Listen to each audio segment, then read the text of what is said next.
Hello, everyone, and welcome to the Ready Set College Transition to College Workshop. And this is a recording of our workshop for the Ready Set College series. So my name is Kristin Bulala, and I am one of the recruitment and outreach specialists at River College. And today we're just going to be going over what you can expect as you make your way from the high school setting into your first year or quarter of college. So no matter what your options are after high school and what your selection is, whether that be work or college, university level, or apprenticeship. We all know that the first day of something new is going to be pretty challenging and pretty scary.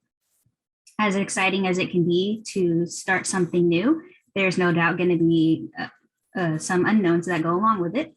So tonight, I'm hoping to break down some of that tension and some of those unknowns so you can be better prepared for this transition. So in the context of your first year of college or university or work, there's going to be that excitement that I told you about, as well as the challenges too. So as I was thinking about some of the first year challenges that college students go through, these particular ones came to mind. Some of these situations can be easily relatable and translatable to work or the university setting, no matter what your plan is.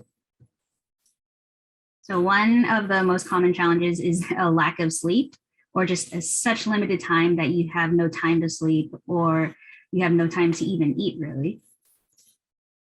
You might have a new type of schedule that you're working with for your shift or for your college schedule. So you could have adjusting to morning classes or evening classes, navigating that free time in between classes. You might have 3 hours in between classes that you have kind of no clue what to work with.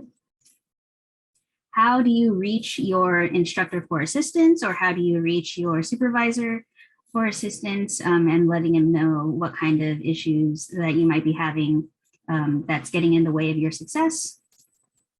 College peers versus your studies. Of course, there's always going to be that fine line of I have this freedom, but I also have all of these responsibilities too. So what is balancing that fine line and finding that good balance? And then kind of related, that newfound freedom incurs more responsibilities as well. So these are some of the common first year college student challenges. So these might not be all of them. You may or may not experience any of these, so to speak, but these are some of the most common areas that students struggle with.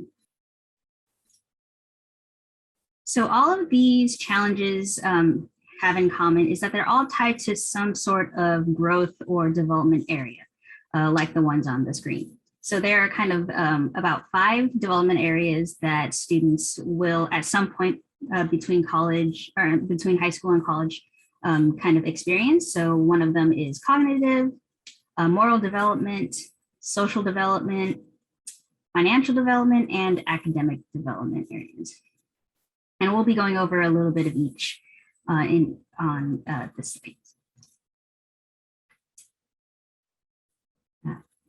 So let's start with occupational and cognitive development. So put simply, occupational and cognitive development is basically your daily habits, while your cognitive development is really how do you process the changes and how do you react to these changes on a personal level. So basically, how are you maturing into this college student for success? So think of your daily habits right now and the routines that you have currently. So as of today. So from maybe when you wake up in the morning, school, you go to school, you might have work or an after school activity that you'll participate in. You'll do some homework afterwards, and then you'll go to bed and get ready for the next day. So also think about how much are your parents or your legal guardians involved to help you stay on this track and stay on this schedule. So fast forward to just before you start this new period of life, like college or new work or university, there are going to be new responsibilities that are tacked on to that. So maybe rent, bills, transportation, And small things, even like doing your own laundry or dishes and maybe changing the oil in your car. So previously in the last 12 years or so, from kindergarten up to 12th grade, you've had that support system of your parent or your legal guardian kind of supporting you, reminding you to do these things. And all of a sudden, that dynamic has changed because maybe you don't have access to your parents so much anymore because of all of this lifestyle changes that go along with college. And then all of a sudden, you're entering college or your new line of work, and you're handed this to-do list that can be 10 items long. So, and then all of a sudden, you might feel homesick for that familial support that you've had. So this is one of the most common changes that happens in between high school and college, is that changing dynamic, that changing relationship that you might have with your parent or legal guardian. For some, this can lead to a fight or flight response. Do I tackle everything by myself, or do I feel overwhelmed and feel like the weight of the world is on my shoulders? So both are valid responses to have, but keep in mind that this entire period is going to be a chance for character development. So all of these challenges and all these opportunities are really opportunities for you to grow yourself. So how do you prepare for these changes in daily habits? So one thing that you can do is to maintain a balanced relationship with either your previous or your upcoming support system. So when you find your support system, like maybe you have an academic advisor or a peer group of students that you like to hang out with and really have a good relationship with, or coworkers at your college or work setting, definitely ask for help. You are now in an environment with so many different levels and types of life experience that one or all of them might have an answer that you're looking for and will help you get an answer. So, and what do you do when you have questions? Of course, you want to ask those questions to your support group as well. But remember that you are taking the lead in your own life now. So ask the questions and then take action on them. Find out what you need to do to complete this to-do list tasks and these changes in daily habits and these daily responsibilities, and make the plan to complete them. As always, this is a growing period, and then just be open to change and steer into it. Take it all slowly.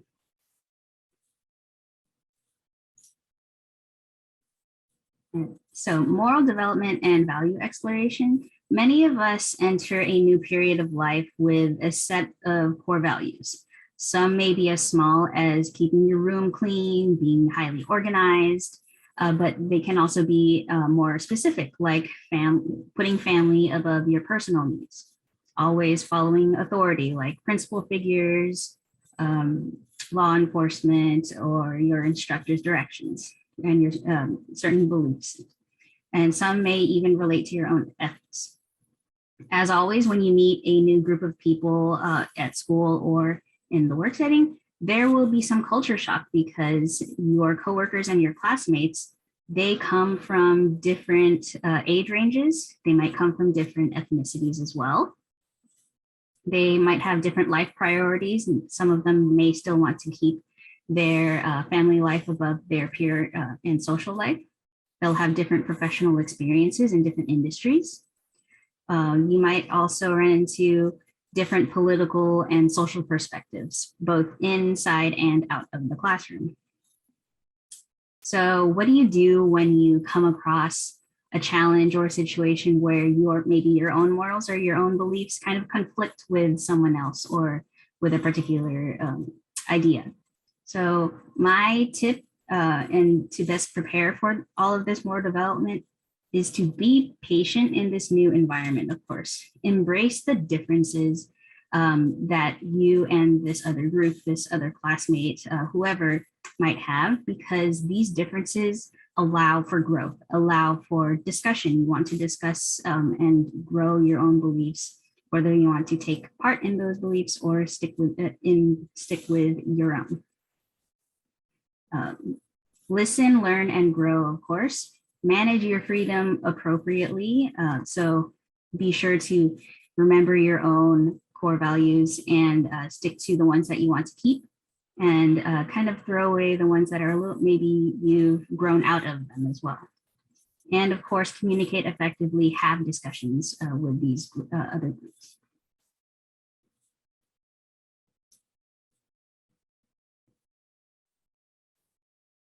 All right, social development and this reaction to freedom is kind of tied to occupational and cognitive development too, in that it's really how do you react to the changes in lifestyle and habits. So one day you might find that you're spending more time with your peers, your student peers, or your coworkers or anybody, and you're exploring more of the world outside of this high school worldview, so to speak. So, but when you get past the glitz and glamour of getting out of this normal routine of going into school and having this freedom and just exploring everything, at the end of the day, you're still a college student, and you're a college student adult that is that now has adult responsibilities. Of course, you may develop some unhealthy habits along the way, as you're exploring and navigating this freedom of life.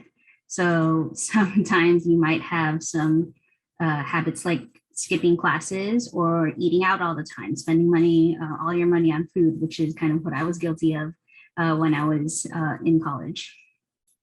So spending money on food that's really not necessary. So that's all to say that that's not necessarily bad. You can still explore and learn from these behaviors and mistakes if needed. But do go out and socialize. It's okay to go out and socialize, meet new people. But it's also good to have that presence of mind to say, sorry, I can't go out to breakfast this morning. I need to finish this poster that I've been working on for a week.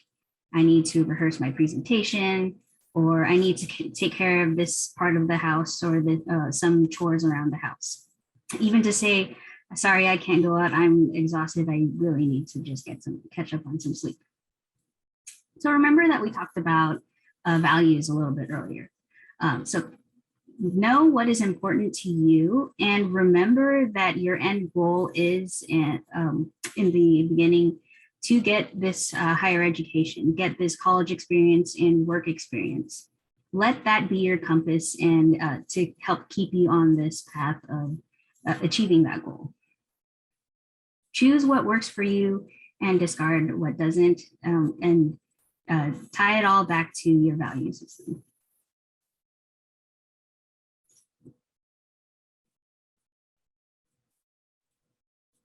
Okay, so for academic development and time management, when it comes to how time is in college, the pacing can be very different. So for one, classes aren't always held back to back. You may have 3 hours in between classes, but you decide what to do in between those classes. So you might study, you might go to the library, go home, and then come back for your second class, take lunch in between, or you may have a shift. Maybe you have a job and you have a shift in between classes. Your classes you might have a class actually that's in the morning at 8 a.m., but your next class might not be until 4 p.m. that day. So you have that large gap of time in between. Or you may have a schedule that doesn't even allow you to eat just because that's how the schedule was for that particular quarter. So the key, of course, is to plan ahead and develop a schedule that works for you.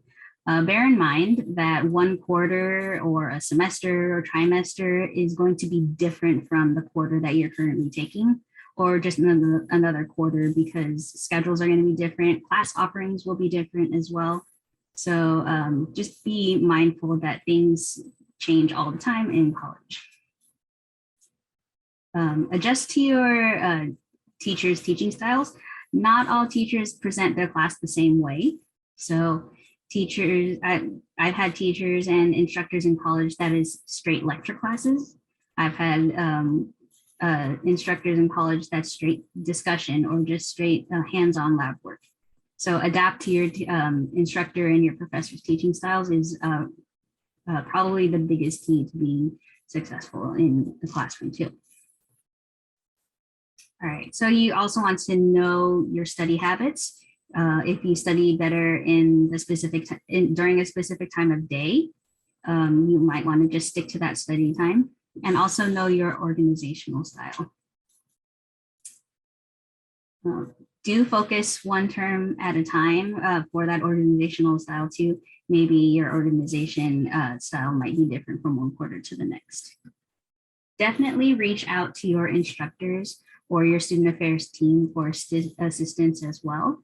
But be specific when you're asking for assistance from your instructors or a member of staff, because the more context you give them, the better. So I've literally had questions in my role as a recruitment and outreach specialist for the college. I help students through the admissions process for the college. So there are times when I've gotten emails from folks and it's literally just one line saying, how do I get ready for the next quarter? So I can see the intent and the desire to start the quarter, but it really doesn't tell me any context, like who are you? What quarter do you want to start? Do you have any previous college attendance that you attended a college before? So this is where context is really important, because the more that I know about you and kind of what you're asking, the better information I can get to you. And this translates really well to instructors as well. So remember the 5 W's when you're crafting an email or writing a question to maybe some staff or instructors. Who, what, when, where, and why. That is the biggest tip that I can get or that I can give while assisting students with reaching out to departments.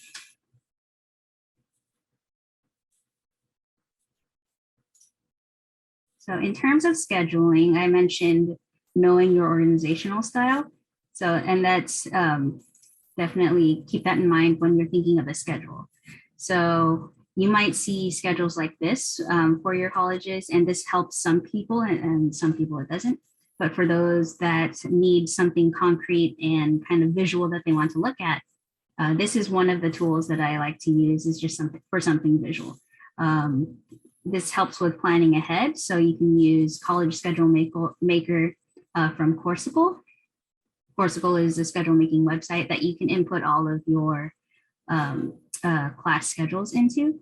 And this is an example of my first semester at the college that I attended. So I had chemistry, 8 a.m. straight in the mornings. And then I had maybe a 2-hour time frame in between classes that I could just do whatever I needed to do. Biology in the afternoon, and then right after biology, I would have a chemistry class, a chemistry lab. And then in between that time, I had almost 12 hours of time in between that my psychology class wasn't until 12:30 in the afternoon that next day. So this helped me plan out, as a visual learner myself, this helped me plan out my schedule and times when I can study, times when I can actually get lunch. So of course that is just me, but I had to find a way to keep myself organized, and this just happened to be one of the best ways for myself.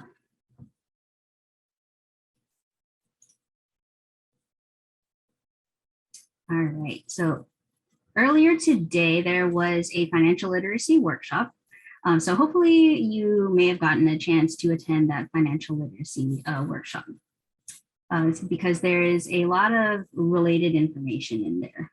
Managing money comes with a lot of decisions, especially if it relates to the college setting too. So the main question with managing money and financing your education or your lifestyle is, does my current income or my current savings or this amount of money that I have, does it currently support my lifestyle goals? So, for education, for career, or just maintaining a lifestyle that you currently have. So you've gotten your first paycheck or your loan disbursement, how am I going to prioritize spending? So I will tell you that tuition in school is due well before the quarter starts. I would say tuition for the quarter is at least maybe 3 to 4 weeks ahead of the quarter, before the quarter starts. So you want to have that financial aid and that money set aside and ready to go for tuition deadline. Even in a community college setting, seeing that tuition amount of 4 or even 5 digits long can be really daunting, and it can cause a cold sweat. So here are some things that you can do that will kind of prepare and alleviate that stress from you.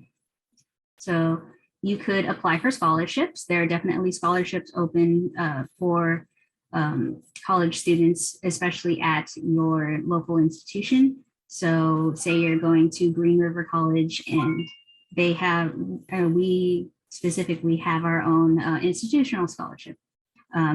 Places like University of Washington, they might have their own institutional scholarship just set aside for their students as well. So applying for scholarships is a big plus. It's free money for you guys. And look at different financial aid options as well.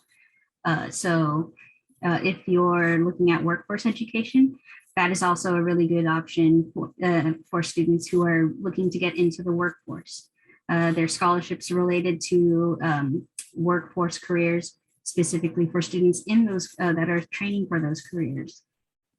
There's emergency grants as well if something major happens and it affected your financial aid. So looking into different financial aid options is very important. So definitely reach out to your financial aid your financial aid department and your student affairs team to see if there's anything out there for you to kind of work towards. So look for campus opportunities for student waivers or talent grants. There's also work study opportunities too, so you can use your financial aid as a paycheck. So you don't necessarily have to use it all for tuition purposes. Maybe you want to use it for rent, or you want to use it for gas money, or for just some personal spending money. And also keep an eye out for student discounts at your local stores, at your local bookstores, college bookstores, and community resources as well. So those were all 5 of the kind of development areas between high school and college. So as a high school student, you might think, I'm only in high school right now. What should I be doing? So like I said before, know your own organizational styles. Of course, these might change, but knowing what you have, or knowing what works for you is definitely a big advantage. Change or improve your current habits so that they'll match with the college setting. Of course, the written word. So I mentioned the 5 W's for learning to communicate through email or just over the phone as well. So who, what, when, where, and why. Those are very important when you're asking questions. And then steer into this change. So this is a big milestone, just even attending college or starting a new job or starting a new apprenticeship. So start small. You don't specifically need to know exactly what you want to do or be exactly prepared for the college setting or this lifestyle change. You'll want to take everything in a little bit at a time. This is some overwhelming stuff at times, so just take your time.